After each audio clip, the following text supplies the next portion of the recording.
They say love is the purest reflection of the soul. But what happens when the soul awakens before love arrives?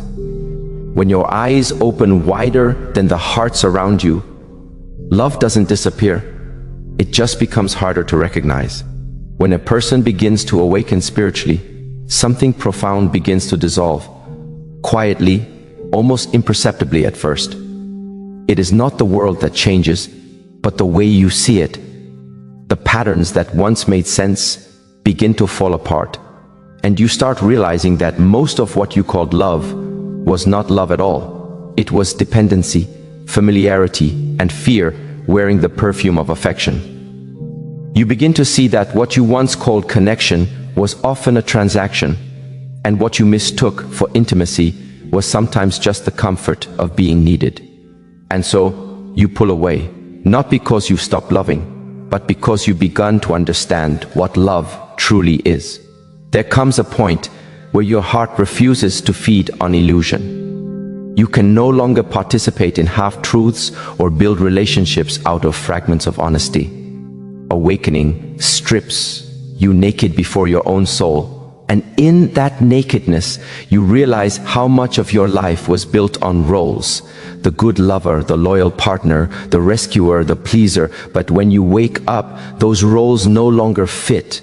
They suffocate the truth trying to emerge within you, and though others may not understand it, you are no longer willing to abandon yourself just to be loved.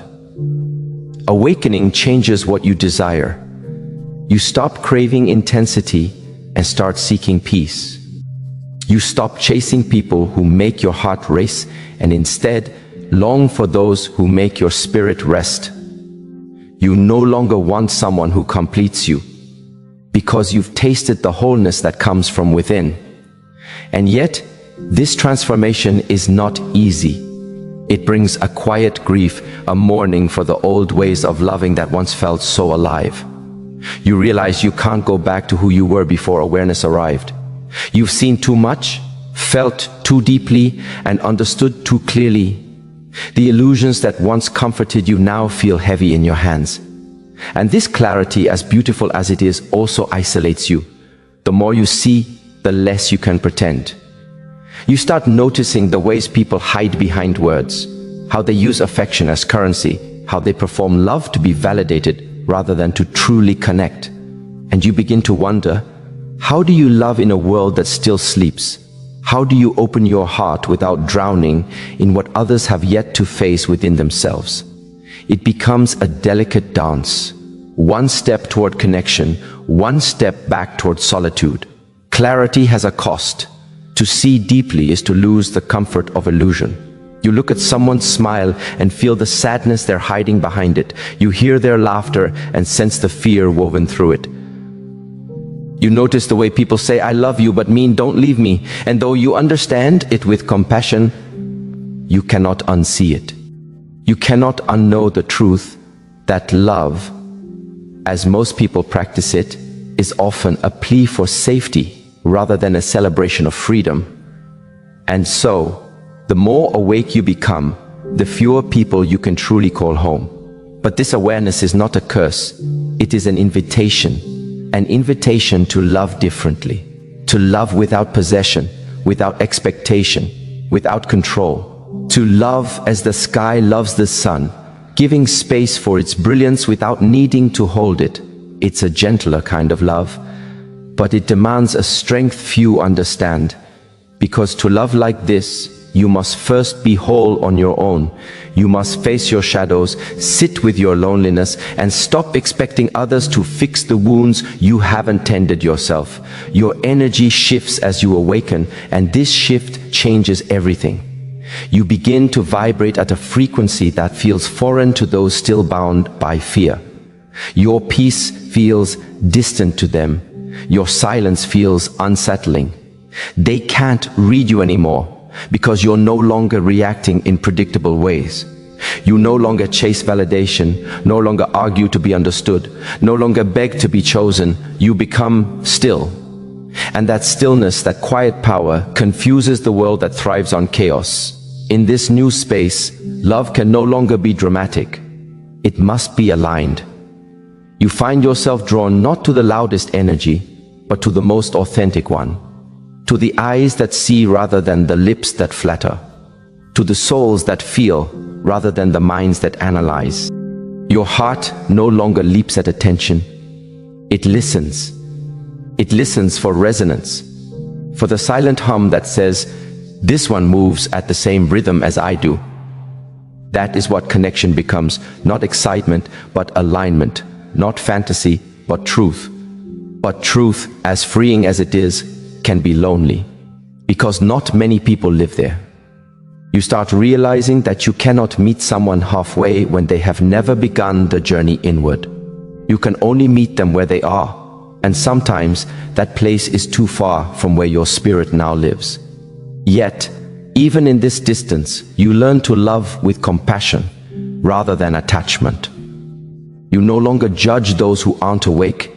You simply understand that every soul blooms at its own time, and your role is not to awaken them, but to remain awake yourself. This is where the struggle lies for the spiritually awake, in the longing to share love in a world not yet ready to receive it. You ache for someone who sees the way you see, who feels the way you feel, who understands that love is not a possession, but a presence.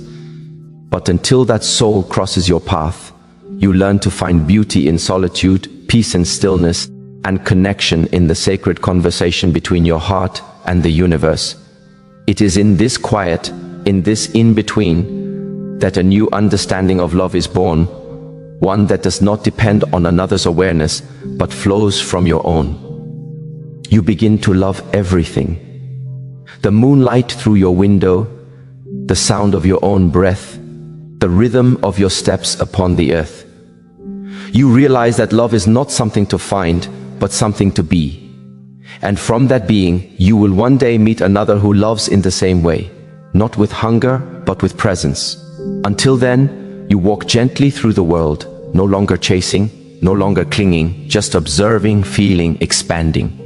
Because the awakened heart knows love is not missing. It's simply waiting for you at a deeper level of existence, one that few ever reach, but once touched, changes everything forever. When you reach a certain depth in your journey, love is no longer a fleeting thrill or a passing comfort. It becomes sacred, something that demands your full awareness. You no longer look for connection merely through shared interests or common ground, but through the stillness between two souls who can exist together without fear. You begin to crave the kind of love that feels like home, not the kind that burns for attention or validation. You want to sit beside someone and breathe, not to fill the silence, but to honor it. Because when you've spent enough time healing yourself, you realize that true connection is not found in the noise of excitement, but in the quiet rhythm of peace. There's a heaviness that comes with this kind of awakening. You begin to realize how shallow most connections have been, how often love was mistaken for distraction, and how easily passion was used to mask the absence of real depth. You remember the times you tried to mold yourself into the version of love someone else wanted. You remember the moments when you silenced your truth just to keep someone close. But once your consciousness expands, you can no longer dim your own light to stay in someone else's shadow. It's not pride, it's alignment. You understand now that real love cannot breathe in the presence of pretense. So you start to redefine what connection means. You stop looking for people who make your heart race and start seeking those who help your soul rest. You start noticing who listens when you speak, who holds space without judgment, who is unafraid of your silence. You begin to crave depth, not drama, honesty, not performance. And when you start living from that space, the world around you grows quieter. People drift away, conversations fade, and what remains are those who can meet you in your stillness. But this depth has its own weight, because love for those who are awake is no longer simple. It's no longer about merging, it's about mirroring. You don't want to lose yourself in another person. You want to meet someone who reminds you of yourself. You don't want to be completed. You want to be expanded. And this kind of connection demands maturity, courage, and surrender. It asks you to look at your wounds not as weaknesses, but as the sacred ground upon which love can grow. You see, before awakening, love often feels like possession. You meet someone and think, they are mine. But after awakening, love feels more like presence. You meet someone and think, they are free, and I am free.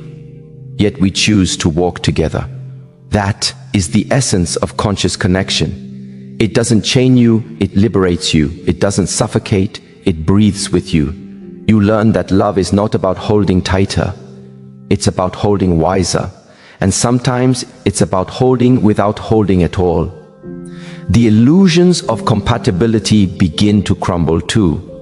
You realize that being compatible used to mean sharing preferences, favorite foods, similar routines, aligned ambitions, but now you understand that compatibility has nothing to do with lifestyle and everything to do with energy. Two souls can appear perfectly matched on paper, yet feel worlds apart in silence. Another can appear completely different, yet when they sit beside you, everything inside you settles. That's resonance. A harmony that no algorithm can define. When you start living from awareness, compatibility becomes less about sameness and more about balance. It's no longer, do we like the same things? It's, can we honor each other's differences without fear? It's, can I rest in your presence without performing? You seek someone who values truth over comfort, reflection over reaction, patience over pressure.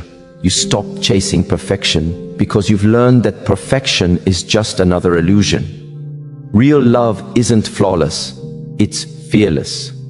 It allows imperfection to exist without shame and vulnerability to stand without apology.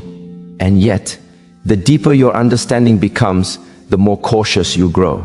Not out of fear of love, but out of reverence for it. You've worked too hard to find your peace, too long to build your wholeness, and you're no longer willing to sacrifice either for a fleeting connection. You've learned that love that costs you your authenticity is too expensive, so you guard your energy, not because you are closed, but because you are discerning. You protect your peace the way a garden protects its soil, not against love, but against weeds that choke its growth. This caution, however, can be misunderstood. People might say you've become guarded, distant, even cold. But what they cannot see is that you've simply become aware of your own value. You no longer pour endlessly into those who refuse to fill their own cups. You no longer chase those who run, nor beg those who ignore your worth. Your boundaries are not walls, they are gates that open for the right energy. And behind those gates lives a heart that loves deeply, but now loves wisely. Yet even with all this awareness, there are moments of loneliness. You will miss the simplicity of love before you woke up. When you could fall easily, without thought, without fear, you'll miss the intoxication of infatuation, even if it once hurt you. But you'll also see that what you miss isn't the person, it's the innocence. It's the version of yourself who hadn't yet learned the cost of mistaking attachment for love. And that nostalgia, though painful, is also healing, because it shows you how much you've grown. As you navigate this new terrain, you'll sometimes question yourself. You'll wonder if you've become too careful, too discerning, too detached. But detachment is not the absence of love. It's the refinement of it. It's the ability to love without clinging, to care without controlling, to give without losing yourself. It's knowing that your peace is sacred and that no relationship, no matter how passionate, is worth your soul's silence. This level of awareness brings freedom, but freedom can feel lonely when the world still confuses chaos with love. You'll look around and see people mistaking attention for affection, validation for connection, lust for intimacy. And you'll want to reach out and tell them there's more than this chasing, this begging, this endless cycle of almost. But you'll realize that awakening cannot be forced upon anyone. Each soul must come to that truth in its own time, often through its own heartbreak. So you stop trying to convince, you stop trying to teach, you simply live, quietly, peacefully, truthfully. And in doing so, your energy begins to speak louder than your words. It attracts what aligns and repels what doesn't. You stop searching for love and start embodying it. And that embodiment becomes your protection, your magnet, your guide. From this space, love transforms again. It becomes a practice, an art of being fully present without needing to control the outcome. You begin to see that love is not about forever, but about now. It's about how consciously you can hold the moment, how deeply you can see another without judgment, how fully you can allow them to be themselves without trying to fix them. You realize that the purpose of love is not to find your half. It's to remember that you were never broken. And in this remembering, something miraculous happens. You no longer fear losing love, because you no longer see it as something outside yourself. You carry it in your presence, in the calmness of your gaze, in the way you move through the world with grace and groundedness. You no longer beg for love to stay. You become the space where love feels safe to dwell. That's when love returns, quietly, effortlessly, not with fireworks, but with stillness. It doesn't demand attention. It simply exists like breath. And in its simplicity, it teaches you one final truth, that love was never gone. It was just waiting for you to rise high enough in awareness to meet it where it has always been, beyond fear, beyond control, beyond delusion. So now, when you love differently. You love with eyes wide open and a heart that no longer fears its own depth. You love not to be chosen, but to express the truth of who you are. You love without needing to possess, without needing to prove. You love from abundance, not from absence. Because after awakening, love is no longer something you find. It becomes something you are. And when you embody that truth, when you live from that fullness, the right soul will find you. Not because you are seeking, but because your very being became the frequency of love itself. There is a quiet ache that comes with awakening, a kind of loneliness that is hard to explain. You begin to look around and realize that most people are still living asleep, moving through patterns of distraction and attachment. They crave noise because silence confronts them with themselves. They crave attention because it feels like proof that they exist. And so when you move differently, when you no longer seek what they seek, they don't understand you. Your calm unsettles them. Your peace exposes their unrest. They call you distant, detached, mysterious. But in truth, you are simply awake. It's not that your heart has grown cold. It's that your soul has grown wise. You have learned to distinguish between connection and clinging, between affection and need. You have seen what love becomes when it is used as a mask for emptiness, how people grasp at others to fill the void within. And because you've done that work, because you've faced your own emptiness, you can no longer pretend that kind of love satisfies you. You need something real, something alive, something that speaks the language of your soul, not just the language of your wounds. You begin to realize how rare it is to find someone who has met themselves deeply. Most are still running from their reflection, numbing through busyness, performing through perfection, hiding behind roles. But when you've walked through the fires of awareness, small talk becomes unbearable, and surface-level affection feels hollow.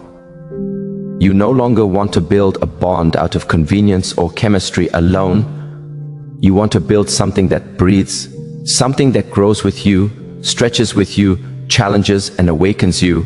And until that kind of love appears, you find yourself walking alone, not in bitterness, but in truth. But there's a beauty in that solitude. It's a refining space, a sacred waiting room between who you were and who you're becoming. In that silence, you begin to hear yourself again. You learn to sit with your own company, to taste your own presence, to fill your own voids. You start to see that solitude is not emptiness, it's wholeness in disguise. It's the universe's way of teaching you that love cannot complete you. It can only accompany you once you are already complete. Still, there are moments when the silence feels heavy. You may look at others, laughing, holding hands, building lives, and wonder, why not me? But the answer always returns softly, because your soul demands truth, because you've seen too deeply to pretend, because your heart now knows that half love will hurt more than loneliness ever could. This is the price of awakening, to see the world as it is, not as you wish it to be. But it is also the gift, because in seeing clearly, you stop chasing illusions. You stop begging for crumbs. You stop confusing pain for passion and control for care. You begin to love from a higher space, one that no longer needs validation to feel whole. And yet, in that higher space, a paradox emerges. The more detached you become, the more misunderstood you are. People assume detachment means apathy, that your calm means indifference. But true detachment isn't about not feeling. It's about feeling everything without letting it consume you. It's about holding love with open hands, allowing it to flow through you without the urge to possess or control. It's about giving freely and walking away peacefully when the energy no longer flows both ways. This is where many struggle, because the world teaches us that love must come with ownership. That if you truly care, you must cling. That if you truly love, you must never let go. But awakening teaches a different lesson. It shows you that love is not proven through possession, but through presence. You can love someone deeply and still release them when it's time. You can care with your entire being and still choose yourself when staying means self-betrayal. Love, in its purest form, is not a chain, it's a current. It moves, it breathes, it evolves. And when it's real, it doesn't need to be forced. So you learn to love with open hands. You learn to say, I love you, but I will not lose myself for you. You learn to let people walk their paths without trying to shape them to fit your vision. You learn to love without the hunger of needing to be loved back. It's not a lack of passion, it's a mastery of it. It's not a lack of care. It's care purified of fear. And though the world may not understand this kind of love, your spirit does. Because deep down, you know that anything rooted in fear cannot be sacred. As this awareness deepens, your heart begins to soften again. You realize that awakening doesn't mean building walls, it means building doors with discernment. You start to see that the goal was never to stop feeling, but to feel consciously, to love with awareness, to give without self-erasure. You stop labeling your solitude as loneliness and start honoring it as preparation. You understand that love will return, but when it does, it will meet you at your level of peace, not your level of pain. This journey teaches you that healing doesn't mean perfection. You do not need to be fully healed to love, because healing is not an endpoint.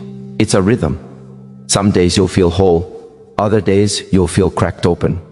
But you no longer fear your cracks, because you know they let the light through. You stop judging yourself for not being ready for love, and start trusting that love will meet you in whatever space you're in, as long as you meet it with truth.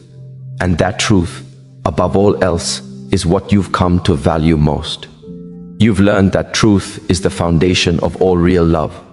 Without it, connection collapses into illusion. With it, even distance can feel sacred. You would rather walk alone in honesty than together in pretense. You would rather sit in silence than speak words that mean nothing. You would rather wait years for alignment than spend another day in emotional confusion. That's not pride, it's evolution. It's the soul's refusal to settle for less than authenticity. So you begin to turn your focus inward. You stop asking, when will I find love? And start asking, how can I become love? You begin to practice loving yourself with the same devotion you once gave to others. You tend to your inner garden. You forgive yourself for your past, and you cultivate peace in the spaces where chaos once ruled. And slowly, almost imperceptibly, you start to glow from within. That glow is not the excitement of being desired. It's the radiance of being whole. People will start to notice. Some will be drawn to it. Others will be unsettled by it. Because your energy no longer vibrates on the frequency of desperation. It vibrates on the frequency of authenticity. You no longer attract those who feed on your emptiness. You attract those who are nourished by your peace. Love, once a distant dream, begins to circle back toward you, not because you chased it, but because you became it. In the end, you realize that your solitude was never a punishment. It was your initiation. It was the divine way of cleansing your perception, preparing your heart for a love that mirrors your awareness. You see now that love was never meant to complete you, but to complement the completeness you've cultivated within. You understand that the universe was not withholding love from you. It was teaching you to hold love properly. And when that love arrives, and it will, it won't feel like the roller coaster you once mistook for connection. It will feel like peace. It will feel like home. It will not demand that you shrink, dim, or twist yourself to fit. It will see you entirely. Your depth, your light, your quiet. It will love you not because it needs to, but because it recognizes itself in you. Until that moment, your task is simple but sacred: to continue becoming, to continue loving yourself into wholeness, to continue honoring your solitude as a temple, not a tomb. Because in the silence of that temple, your heart is still learning how to love without fear. And that, my friend, is where true love will one day find you. There comes a moment when silence stops being a response to others and starts becoming a revelation of yourself. You begin to see that your silence is not emptiness, it's depth. It's not avoidance, it's understanding. It's not weakness, it's restraint. The noise around you may still demand reaction, but something sacred begins to shift within you. You no longer seek to be heard just to prove your existence. You no longer fight to be right just to protect your pride. You start realizing that the one who truly knows themselves does not need to defend who they are. Their energy speaks long before their words ever do. It is in this stillness that you begin to recognize how much of your life was spent chasing acknowledgement, trying to convince others to see your worth, your truth, your heart. But now, there's a soft rebellion rising within you. You are no longer begging to be understood. You are choosing to understand yourself. And this shift, this quiet turning inward, it changes everything. Because once you learn to find peace in your own presence, you stop being controlled by the absence or misunderstanding of others. There is a rare kind of peace that comes when you stop seeking closure from people who have already made up their minds. When you stop knocking on doors that no longer lead you to growth. When you stop reopening wounds just to show people how deeply they cut you. Healing is not about proving that you were hurt. It's about deciding that your future deserves more attention than your pain. It's about letting go of the need to be seen by those who never learned to look beyond their own reflection. And slowly, life begins to whisper, you don't owe anyone the explanation that steals your peace. You owe yourself the serenity that comes from walking away quietly, with grace, because sometimes the most powerful thing you can say is nothing. The silence that follows your decision to choose peace over chaos will echo louder than any argument you could have made.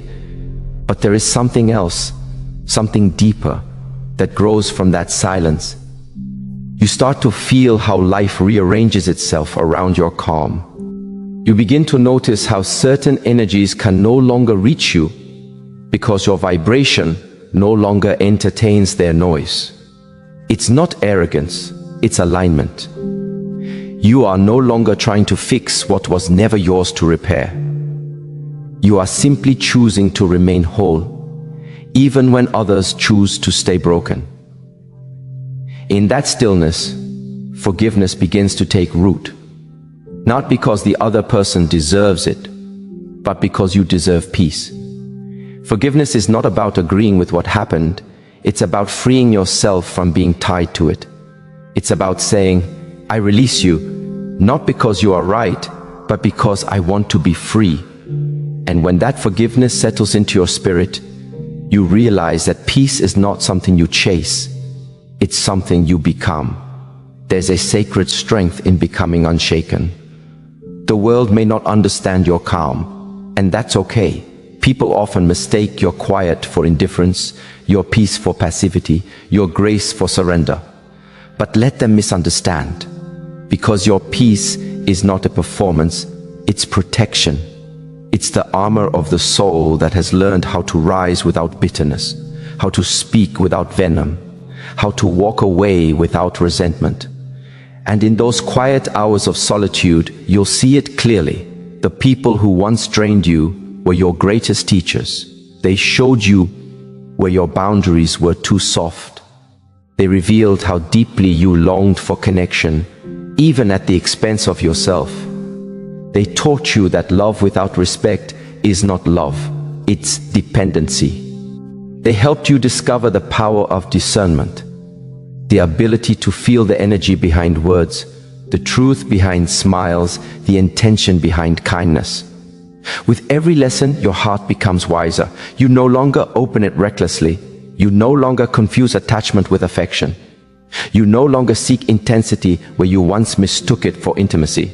Instead, you begin to nurture the quiet spaces within yourself, the ones that don't need validation to feel alive. And there, in that silence, you find something extraordinary. You are enough. Not because someone says so, but because you finally believe it. That belief doesn't come overnight. It comes from the tears you didn't show, the prayers you whispered through trembling lips, the nights when you chose to stay silent instead of defending yourself to people who were committed to misunderstanding you. It comes from the discipline of walking away when your ego begged you to stay and fight. It comes from realizing that your peace is not negotiable. It's sacred.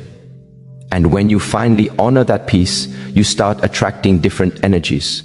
The kind that don't compete, they complement. The kind that don't drain, they pour. The kind that don't demand, they understand. You begin to meet people who recognize your silence, not as distance, but as depth. People who can sit with you in stillness and feel more connection in a single glance than others could in 1,000 conversations. Because real connection doesn't need constant communication. It's felt through presence, through trust, through a mutual respect for each other's space. It's not loud. It's gentle. It doesn't shout, "Look at me." It simply says, "I'm here." And isn't that what the soul truly longs for? To be met, not just seen, but for filter. To be understood not through explanation, but through resonance. So, as you move through life, remember this: silence is not the absence of voice, it's the presence of understanding. It's the language of those who have made peace with who they are. It's the melody of a soul that no longer dances for approval, but moves with purpose. And perhaps the greatest realization of all is that peace does not come when life gets easier. It comes when you stop expecting others to change for your comfort. It comes when you stop trying to rearrange the storm and instead learn how to remain still within it. The winds may howl, the waters may rise, but you stand firm, rooted in the knowing that not every wave deserves your resistance.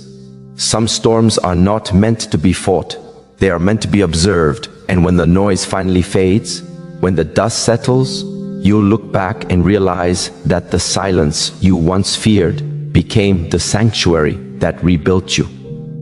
You'll understand that every unanswered message, every ignored attempt, every door that closed was simply life redirecting you toward yourself, toward wholeness, toward peace. The world will keep moving, people will come and go, but the soul that has found its stillness remains.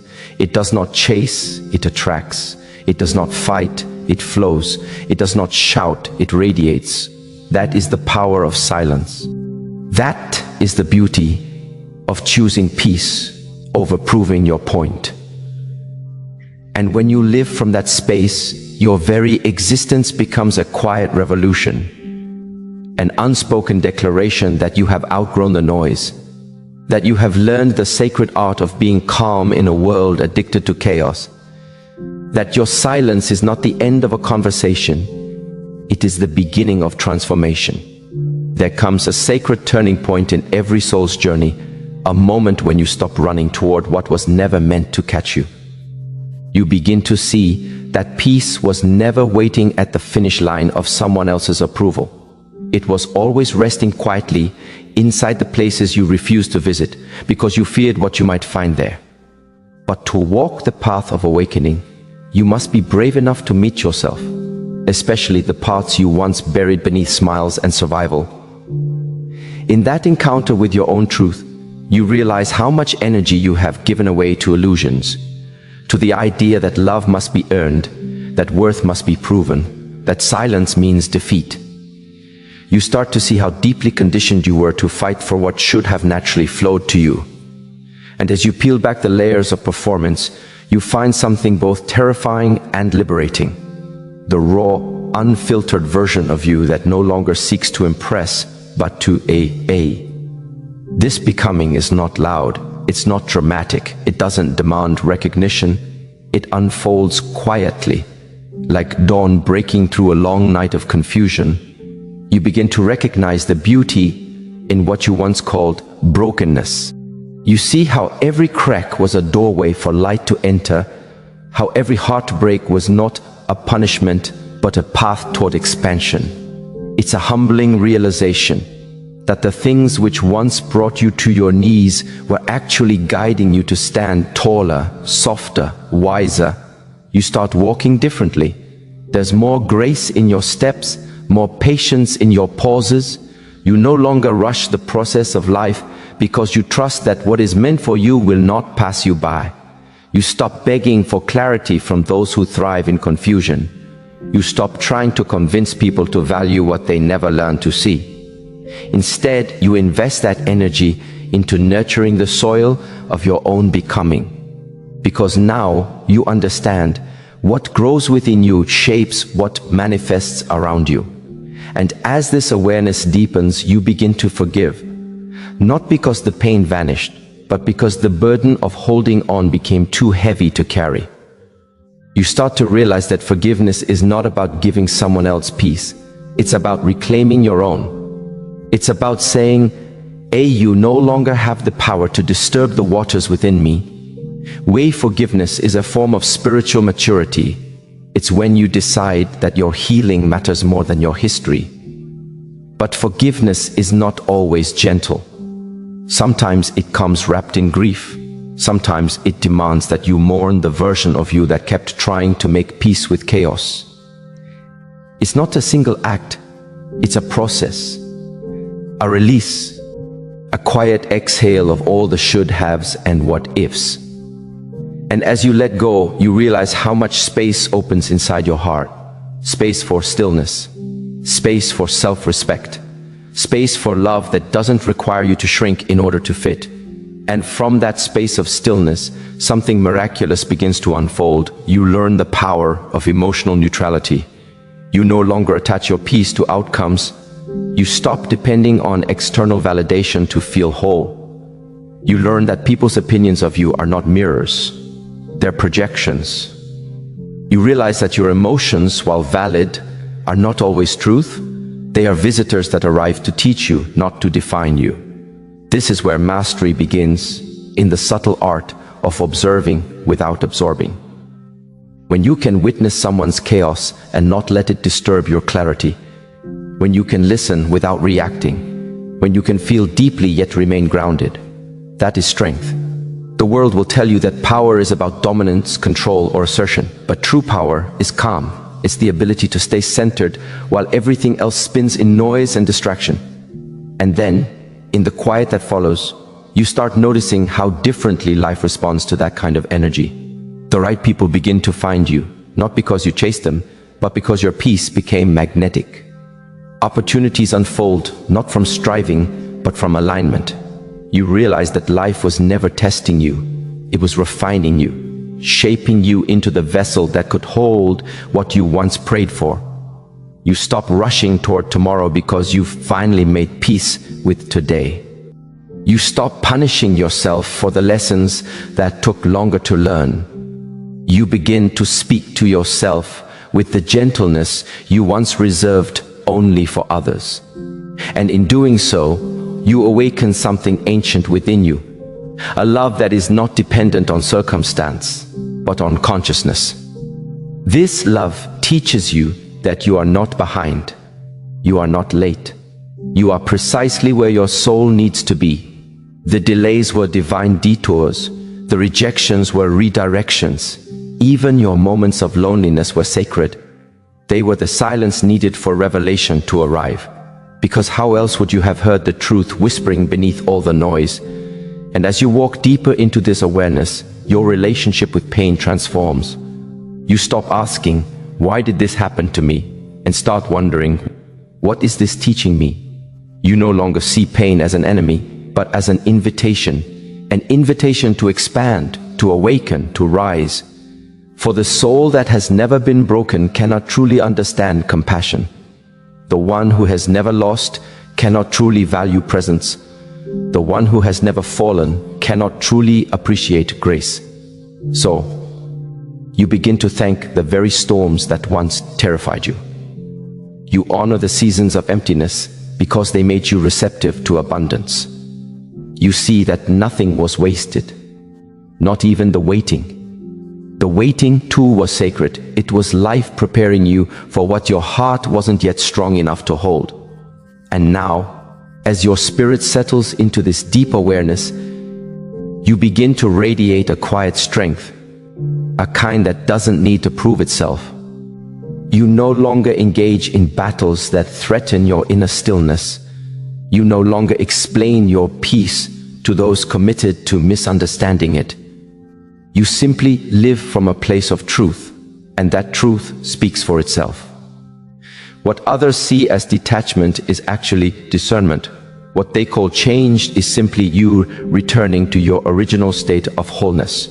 You are not becoming someone new. You are remembering who you've always been beneath the conditioning, beneath the expectations, beneath the fear. You are not evolving into something foreign. You are unfolding into yourself. And the beauty of this realization is that it never ends. The awakening is not a destination. It is an ongoing rhythm of release and remembrance. There will be moments when you forget, moments when you fall back into old patterns, but each time you return, you come back wiser, softer, more aware. That is the essence of growth, not perfection, but presence. To keep showing up, to keep choosing peace, even when chaos tempts you. To keep loving, even when love feels risky. To keep trusting, even when the path ahead is not yet visible. Because one day, you will look back and realize that the silence you once feared became the bridge between who you were and who you were meant to become. That the solitude you resisted became the sanctuary that restored your soul. That the peace you now protect so fiercely is not something you found, it's something you remembered. And that is the quiet truth that changes everything. Peace was never outside of you. It was waiting, patiently, tenderly, within you all along. There comes a time in your awakening when you stop trying to explain your evolution to those who haven't yet met their own reflection. You stop seeking validation from those still asleep in the comfort of illusion. You begin to understand that solitude was never meant to punish you. It was meant to prepare you. It was life's way of pulling you out of the noise, away from distraction, so you could finally hear the truth that was buried beneath all your pretending. And in that silence, something inside you begins to shift. You start to feel the weight of all the roles you've played. The people pleaser, the fixer, the savior, the one who smiled even when it hurt. You begin to realize how much of your love was poured into empty vessels, how much of your energy was spent trying to hold together what was never meant to stay. And though this realization stings, it also liberates. Because suddenly you understand that love is not proven through suffering. Love is not maintained through sacrifice that costs your soul its peace. The spiritually awake are not unloved. They are simply unable to settle for half-hearted connections. Their spirit rejects anything that feels counterfeit. They cannot unsee truth once it has been revealed. And so, while others chase chemistry, they crave connection. While others seek attention, they seek alignment. This is why their path often feels lonelier, not because they are unworthy of love, but because their heart no longer resonates with what once felt like home. They have tasted what authenticity feels like, and imitation can no longer satisfy them. You see, when the soul has expanded, it cannot return to its smaller shape.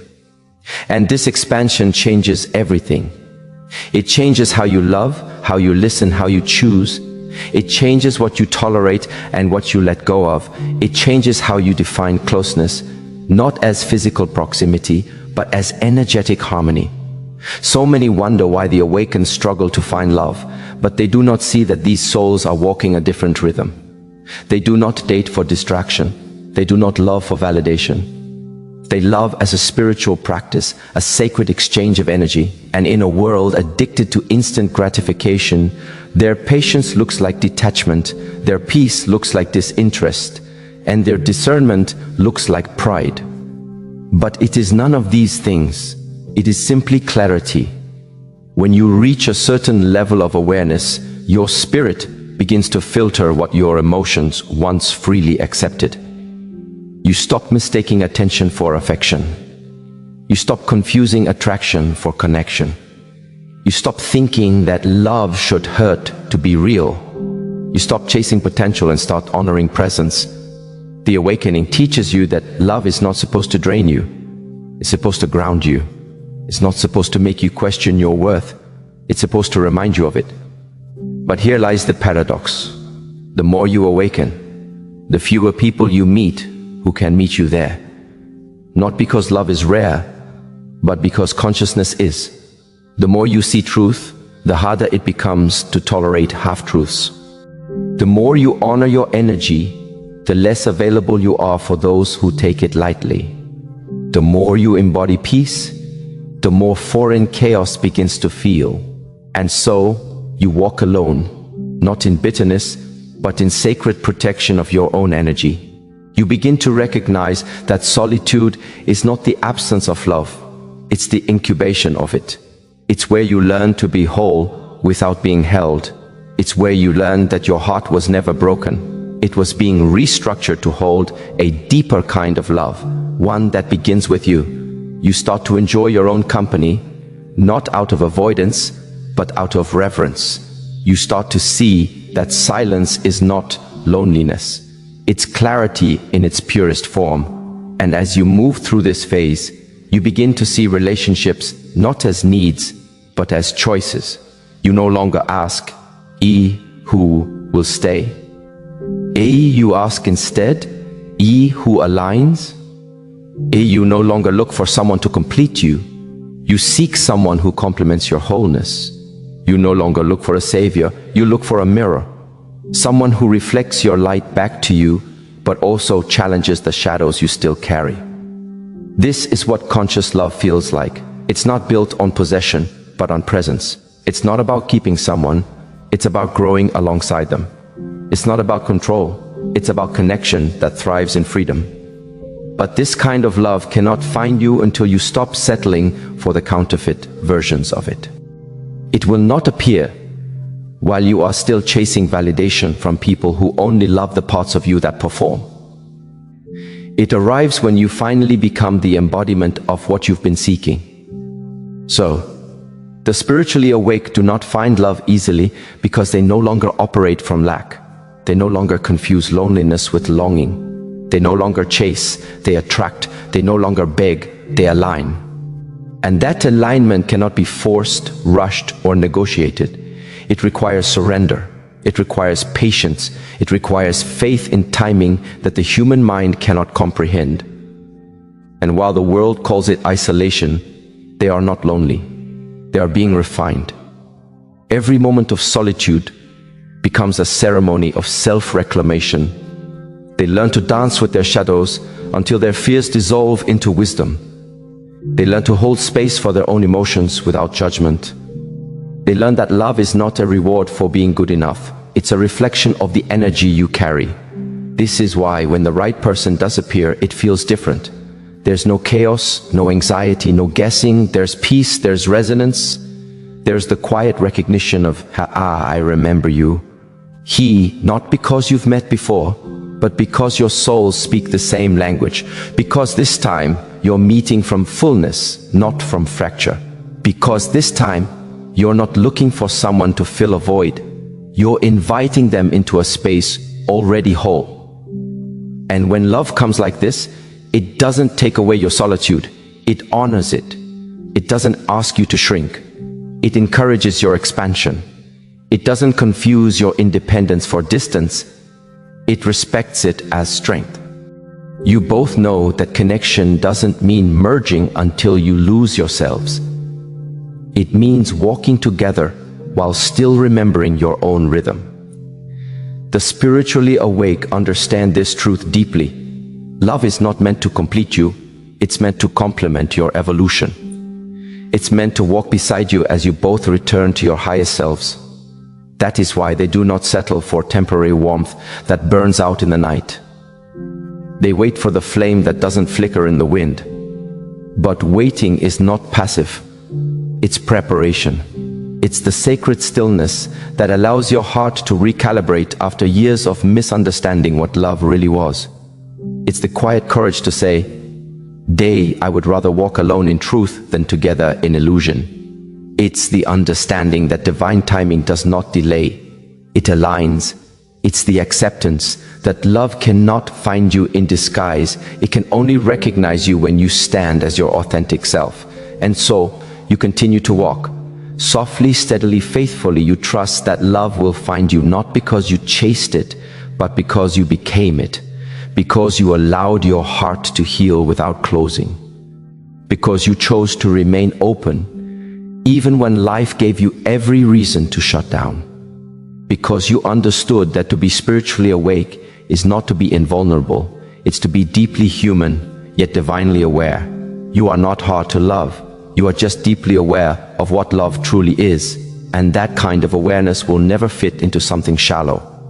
It will never find home in hearts that fear depth. It will never rest in relationships built on performance. It belongs to the kind of love that mirrors the divine itself, patient, gentle, grounded, and eternal.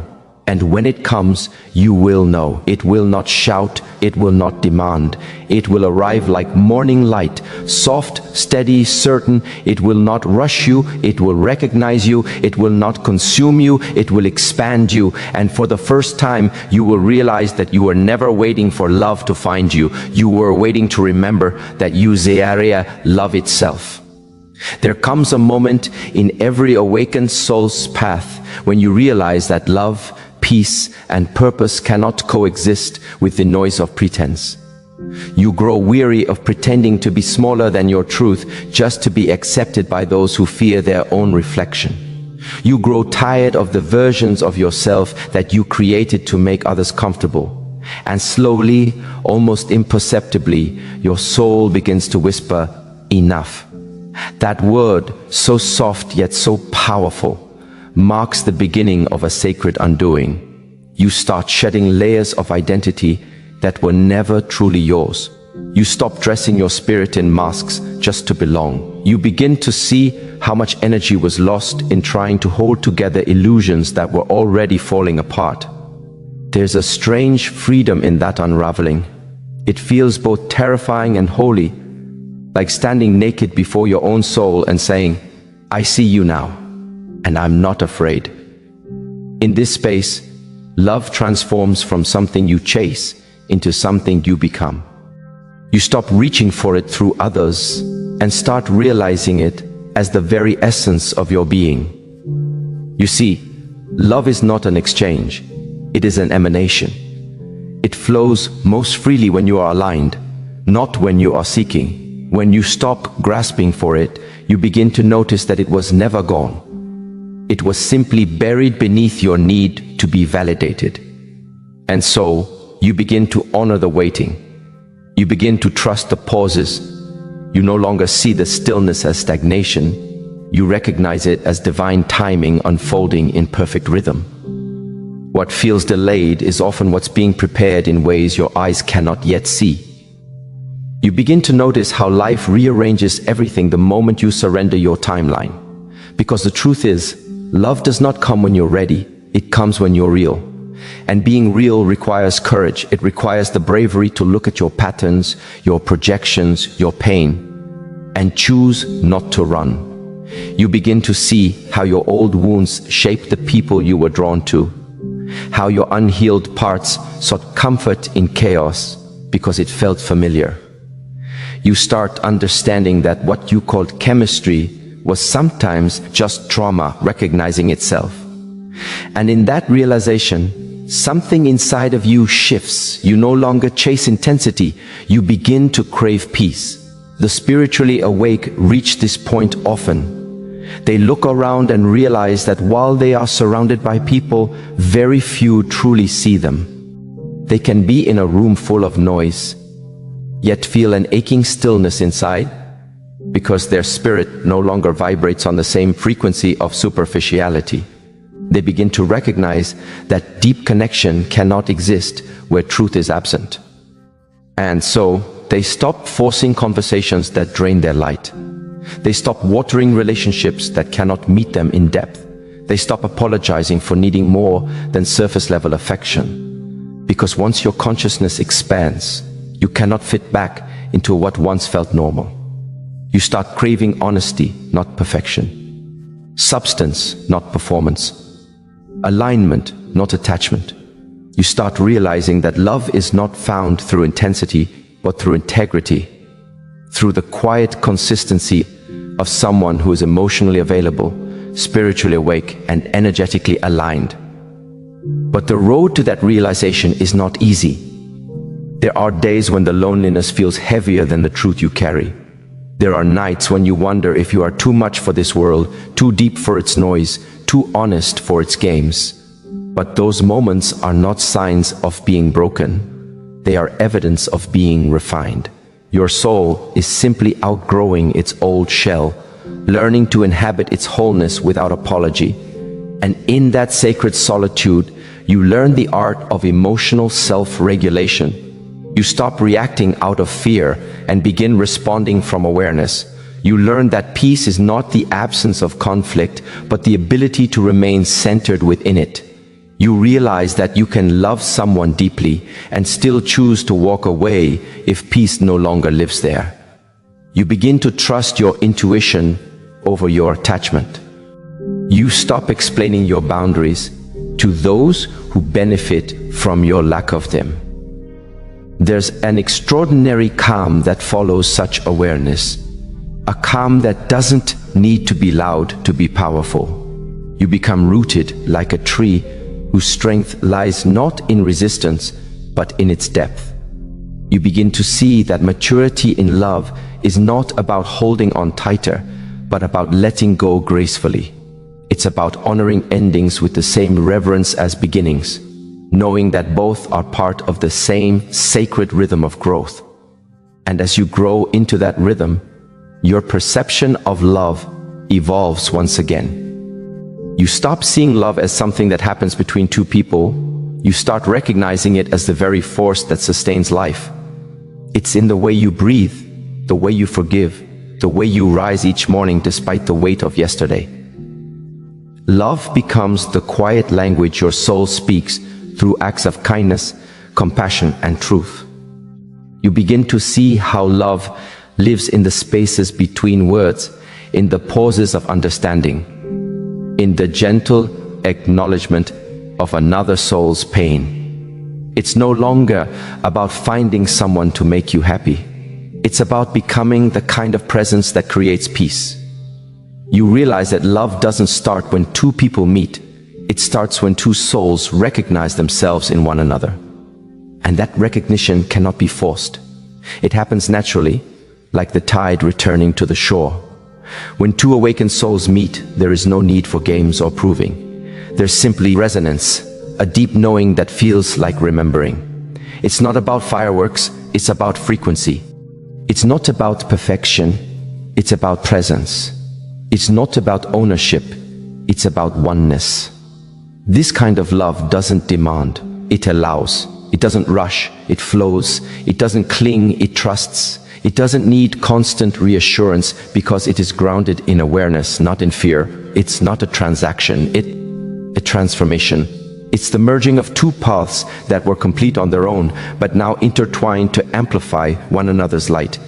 And yet, even here, even in this elevated form of love, there will be moments of friction. Because true connection doesn't avoid truth, it mirrors it. The awakened heart knows that discomfort is not always a sign of disconnection. Sometimes it's the soul's way of stretching into a higher form of understanding. Love, in its purest form, is not fragile. It is expansive. It challenges, refines, and awakens both souls involved. But that kind of love requires two people equally committed to their own growth. It cannot survive in the presence of fear, control, or avoidance. It demands presence, not perfection. It thrives in transparency, not secrecy. It blooms in honesty, not convenience. And if one heart resists that level of vulnerability, the other will have to decide whether to dim its light or to walk away with grace. And that choice, to walk away when something no longer aligns, is one of the highest forms of love.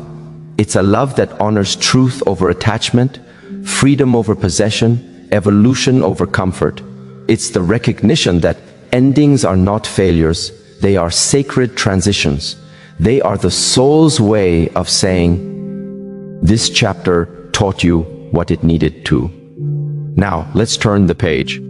And as you do, as you let go with open hands instead of clenched fists, you begin to feel something profound. A lightness that was always waiting beneath your grief.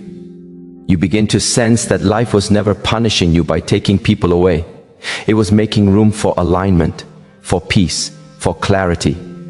You start to see that rejection was not redirection, it was protection. In this understanding, you finally come home to yourself. You no longer chase, you attract. You no longer plead, you pray. You no longer prove, you simply are. And that being becomes your greatest power. Because when you are rooted in truth, you no longer fear loss. You understand that nothing real can ever be lost. Love doesn't die, it only changes form. You begin to love differently, not for possession, but for participation. You love like sunlight, freely, generously, without demand. You give because giving is your nature, not your negotiation. You no longer withhold affection out of fear. You pour it because it flows through you, not from you. You understand that love cannot be owned. It can only be experienced moment by sacred moment. And that is where the journey leads, to the realization that love was never meant to be found in another person, but within the awareness that animates you. Every connection, every heartbreak, every silence was preparing you to embody this truth, that you are not searching for love. You are remembering that you are it. So when love comes again, and it will not come to save you. It will not come to fill a void. It will come because your energy called it forth. It will recognize you in your wholeness, not your wounds. It will meet you in your calm, not your chaos. And when that happens, you will understand why none of the others could stay, because they were never meant to meet the version of you that you are now. And so you smile. A quiet, knowing smile. Because finally, you see the beauty in every ending, the grace in every pause, the divinity in every delay. You understand that love was never about finding another half, it was about becoming whole. And from that wholeness, everything you were meant to experience begins to find its way to you, effortlessly, naturally, divinely. Not because you chased it, not because you deserved it, but because you finally became the energy of it. because you finally remembered that love has always been your true nature, your home, your beginning, and your return. In the end, love is not something to be chased, but something to be remembered. It has always lived within you, quietly waiting beneath the noise of desire, beneath the illusions of need, beneath the wounds of yesterday. The journey was never about finding someone to complete you. It was about awakening to the truth that you were never incomplete. When you finally stop searching outwardly, you begin to notice how the universe starts arranging everything inwardly. You see how the silence you once resented becomes sacred, how the loneliness you once feared becomes luminous. You realize that love was never lost, it was simply evolving, calling you higher, deeper, truer. The spiritually awake are not without love, they are immersed in it. Every breath, every moment, every lesson becomes a reflection of divine connection. They do not love to escape loneliness, they love as an act of wholeness. They do not cling, they flow. They do not demand, they embody. And so when real love finally arrives, it does not come to rescue them, it comes to join them. It doesn't come to fill